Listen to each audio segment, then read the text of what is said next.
So we're gonna move these first. We normally move in the pens first and finishing with these. You can see the impact that the birds have had in a day here and what the ground looks like where they haven't been. So they are foraging a bunch. This ground is not recovered, but it's the only fresh greens that we can give the young birds, and there's a lot of young birds, so we want to give them that. So times, like this, we have to make decisions like that. So this is a higher risk thing. There's 25,000 euros of birds in here. And so just bear that in mind as we do this, because we're pulling heavy things over the top of very small, fragile birds. And anytime you squash a bird, there's 30 euros, disappeared. So it's a little bit more high risk, but I like this because the whole intention of the model is giving the birds 30 or 40% more space and less work to move them. We've had no predator issues, everything seems to be going good. And these birds are now self-moving to like 70% of them. The last few always need a bit of encouragement. But you can see the path we're going uphill. So this one we have to be very careful setting up the nets. And we're using food to go down the middle of the new pen, and that will encourage them to run through. They'll run through anyway, but they can run back again when they realize there's no food. So this energizer is very powerful. You want to be careful you don't touch that. I'm double checking it's off. It wasn't. Yeah, no. And so we leave this fence and set up the next fence ready for them to come running through. This is kind of, whilst the ground is not recovered, it's ideal for these young birds. It's not too tall for them. And they're only 6 weeks old, so they're still babies. But it's very vegetative, that it's perfect forage for such young birds. Now they know they're going to move, so we have to work a little bit swift. And we have an opening up here, so we can open this into the new pen as soon as we're ready. And we're using a 50 metre and a 25 metre fence. And they will get both of them at full extension as they grow now. But you see they're not getting the full 50 metres. And so what we're actually going to do is play with adding another fence that goes from there to here, up and connects back in. It's obviously got to be long enough for the 4 pens. Well, each pen is a Salatin pen with a wheel on it. So it's 4x3, so you can see it's 16, 17, 18 metres. So we've got to know we have 18 metres. In this case, I think we're going to take a 25 metre from here to here and bring the end of that fence to meet it. And it'll be just long enough to get all the pens in.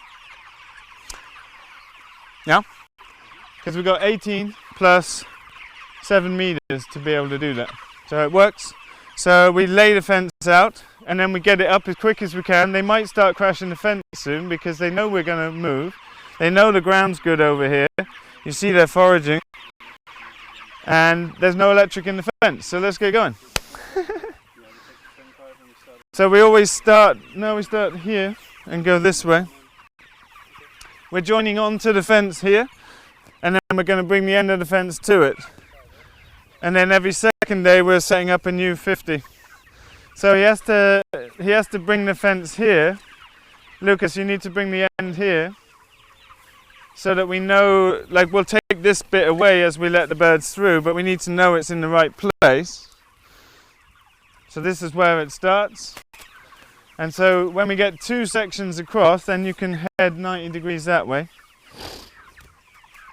And so, Simon, do you want to put that corner post in, where it was there? And then I can take this away and we'll let the birds through as soon as he's got that fence up. So someone can follow Lucas and start putting that up. I'll take this out of the way. And we can take these 2 bags of feed and we want to put them down the middle here in a long line. And the reason we're doing it precisely in the middle is then we can pull the pens over the top of the birds who are going to be focused in on eating food. So nice and evenly, you'll start in the middle. And you can see how long it is. You want to be in a straight line here. Straight up, really straight. And we're tensioning the bottom of the fence really well. So nice and straight. You guys, you should make one line right down the middle, because now we're going to be in danger of squashing all the birds. It's counterproductive. So start in the middle, very clearly in the middle.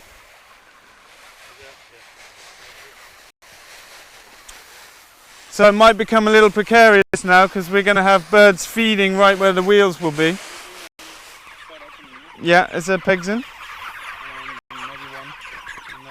So we're using pegs in these fences typically, that we've got to move them first obviously.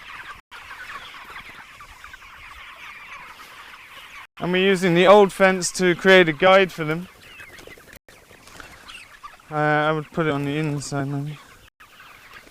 And so you see the birds become self-moving, and then we just start unlocking the wheels. They have a little screw through the spokes to stop them moving. And then we have to come along and carefully move the pens over them without squashing a bird. Now this must be done, it can be done swiftly, but it must be done well, because if you run over a bird, you kill it. Basically, it'll die of internal bleeding. And so this is where the feeding was really not very optimal. Like one line down the middle means the birds are very concentrated, that you can basically walk quite fast over them. Because these birds aren't as responsive as something like a layer hen, they'll just sit here. And so it's a little bit logistical this morning. I just want to keep them away from the leading edge. Someone we can start moving the subsequent pens.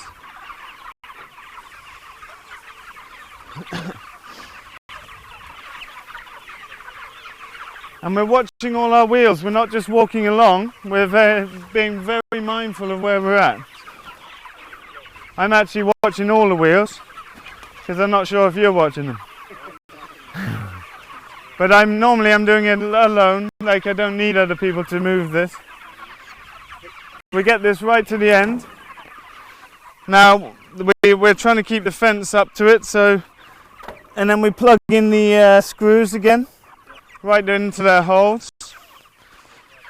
And then an important factor is to make sure we can still reach the waterers, because they have an automatic waterer, but it's not enough for all these birds. So we're using these waterers still. So this pen can only be about this far away to make sure we can access this. These two waterers are obviously on the same end, so that's important to see that. But it's it's not a slapdash thing. If you're concentrating on moving the pen, you're putting your energy in the wrong place. You've got to concentrate on the birds at all time. It's not hard to move the pen, it's harder to avoid squashing birds. So a little bit nervous. But you get the idea. They move themselves, they're eager to get on fresh ground. And they will move on their own without food. But obviously when there's food, they will stay there too. So then we're just getting the fence up the back. We're trying to keep it quite tight up to the structures. And because this isn't a natural connection, I need to sort of plug that under there. And I'll just tighten it back up again with this one. We want to get this waterer to the middle of the pen. So we need to actually enter again here. And we'll pull it all the way to the middle where it's accessible to the maximum amount of birds. And it's always important with this kind of water, it's just homemade and it's like loose connections, that you hold it by the actual cord as you walk, not just pull it along, because you'll be fixing it every time you do that. So I'm just holding it with that as I move it, just to not pull on the actual joint, as it were. Yeah, exactly, yeah. In the middle, yeah, it's better for getting as many birds to it. So it's nice having automatic water, particularly in these hot times, and that's one of the benefits of a pen style, is that we could piggyback another water off the back of that and have enough water for all the birds. We just haven't got round to it. But right now I want to keep a water on each one, just so birds have access to water really close, because they're not necessarily moving around so much. Right now, early in the morning, they're looking around, they're taking a lot of greens. Later on, they're sitting around talking about the football, how England beat Sweden, didn't they? Yeah, probably that's what's on their minds. They're English chickens, primarily. And, yeah. And then the energizer will go back on where we come in, because that's where we want to turn it off again. This is a Swedish version of the things we've been using in the fields. It's rubbish. It's very strong, but it's totally impractical. It's too big, it's too clunky. In the photos it looked normal size because I bought it because of the rating of the power. It's the same rating kind of as the ones in the chickens. It's just double the size and weight, and so it's kind of impractical. So we use it for like static pig fencing or whatever. We just ran out of energizers this year, so we're using it here. But you see how it's working with the, like this fence actually needs to be left in because it's part of the electric fence. Right? And that's a single, it's only got a single foot, so it's a rubbish quality fence. You need these double feet. They're much more practical, they're much more stable. This one's a nightmare to push in the ground because the pole is just bending out. But now as the birds are getting bigger, we can keep increasing the size. Right now they've just got a 25 with the ending to the 50. But the whole pen, if it's built for 1,000 birds, and if it had 1,000 birds, the maximum we would need is the 50 and the 25 as a full pen. Obviously that would be coming quite far away from the pens. So what I would do in that formation is leave a bit more of a gap between the shelters to minimize the space between the fence and the shelter. Because if it's not too wide a gap, a predator bird's not going to come in there. Like imagine landing in here, it's pretty intense. Now it could happen, I mean I've seen buzzards sitting up here watching, but they're a little intimidated to land in there because they don't know what's going to happen. And so this one, it's a variable energizer, which is really nice because you can turn it right up to super strong. But in the very beginning when the birds come in, it's a bit too much. They're only this big and they haven't got all the feathers, and that can really shock them. And so the bigger we turn it right up, or not all the way up, but up enough that it really shocks them. And they learn pretty quick, like they don't sit on the fence ever anymore. And as they get older, they get smarter. Like I came up when it was drizzling yesterday and they're all sat under the rain line in the dry. When they first come out, they're just like, and they sit out in the rain, or they get scared by the noise on the roof and they all go sit in the rain. And that's what kills young birds, is wet and exposure, particularly to wind. So this one's ready to go, I think. Yeah? Or have we filled up water? No. So we have to fill up water at the ends first, and then we're ready to turn it on.